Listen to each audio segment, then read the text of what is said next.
اس لیے کہ مشرکین اور خاص کر جو اہل شرک ہیں جب وہ اپنے غیر اللہ کے نام کی نیازیں دیتے ہیں لات منات عزا پہ، جب وہ جا کر اپنے جانوروں کو اللہ کے سوا غیر کے نام پر ذبح کرتے تھے اور یہ ظلم عظیم کرتے تھے، اور آج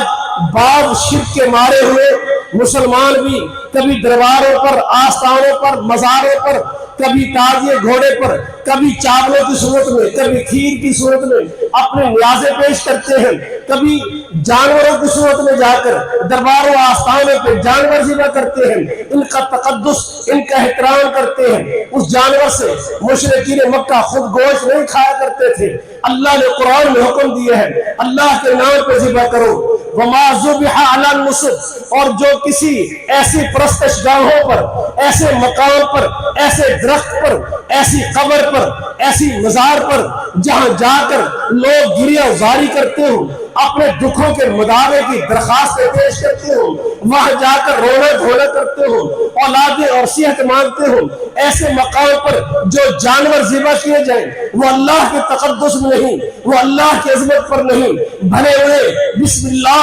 واللہ اکبر کہہ کر ذبح کیا جائے لیکن وہ حرام ہے۔ اس کو قرآن مقدس نے سورہ انعام کے اندر، سورہ مائدہ کے اندر صراحت کے ساتھ اللہ نے ذکر کیے ہیں، سورہ بقرہ میں ذکر کیے ہیں، فرمایا وَمَا ذُبِحَ عَلَى النُّصُبِ، اور وہ جانور بھی حرام ہے جو اللہ کے علاوہ کسی پرستش گاہوں کے مقام پر کیے جائیں۔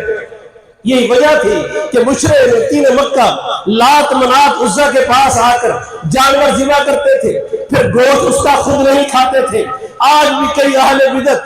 اپنے جانوروں کو، اس کے گوشت کو، اس پہ اپنے کسی مریض کے سر سے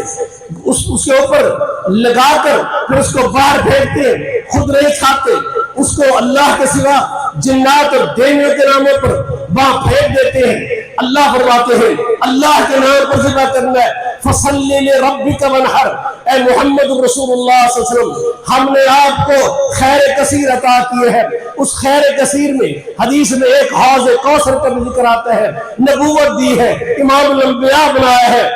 ختم نبوت کا تاج آپ کے سر پہ رکھا ہے، قیامت کے دن آپ کی امت کے بارے میں آپ کو شفاعت کا حق عطا کیے ہیں، آپ کی امت کو دنیا کے ہر کونے میں پہنچایا ہے، قیامت تک آپ کو نازل ہونے والی شریعت کا دفاع کی ذمہ داری اللہ نے دی ہے۔ جنت کے اعلیٰ مقامات پر سب سے بڑھ کر، سب سے اعلیٰ، سب سے عرفہ جو مقام ہوگا اللہ کی جنت میں وہ محمد رسول اللہ صلی اللہ علیہ وسلم کا ہوگا۔ اِنَّا أَعْطَيْنَاكَ الْكَوْثَرَ، ہم نے آپ کو دنیا کفر پر آپ کو رعب عطا کیا ہے۔ یہ اتنی خیر کثیر بہت زیادہ ہم نے عطا کی ہے، ان میں ایک حوض کوثر بھی ہے جس کے اندر جو جنت کی نہر ہے، اس حوض میں جنت کی نہر سے دو پرنالے گرتے ہیں، یہ دودھ سے زیادہ سفید، شہد سے زیادہ میٹھا یہ حوض کوثر بھی، اس کے جام بھی محمد رسول اللہ صلی اللہ علیہ وسلم اپنے ہاتھوں سے امت کو پلائیں گے۔ فرمایا میرا پیغمبر اتنے خیر کثیر ہم نے آپ کو عطا کیے ہیں، فَصَلِّ لِرَبِّكَ وَانْحَرْ، لازم ہے اللہ کے لیے نماز ادا کیجئے، رکوع کیجئے، قیام کیجئے، سجدہ کیجئے۔ اللہ کی قسم یہ عبادت کا کوئی بھی اللہ کے سامنے اختیار کیے جانے والا کوئی انداز کسی غیر کے سامنے، نبی ہو، ولی ہو، اہل قبر ہو، بزرگ ہو، تیرا پیر ہو، مرشد ہو، قطعاً ایسا انداز جو رب کے ہاں عبادت اور نماز کا انداز ہے اللہ کے سوا کسی اور کے لیے اختیار نہیں کیا جاتا۔ جب یہ غیروں کے نام پر جا کر جانور ذبح کرتے،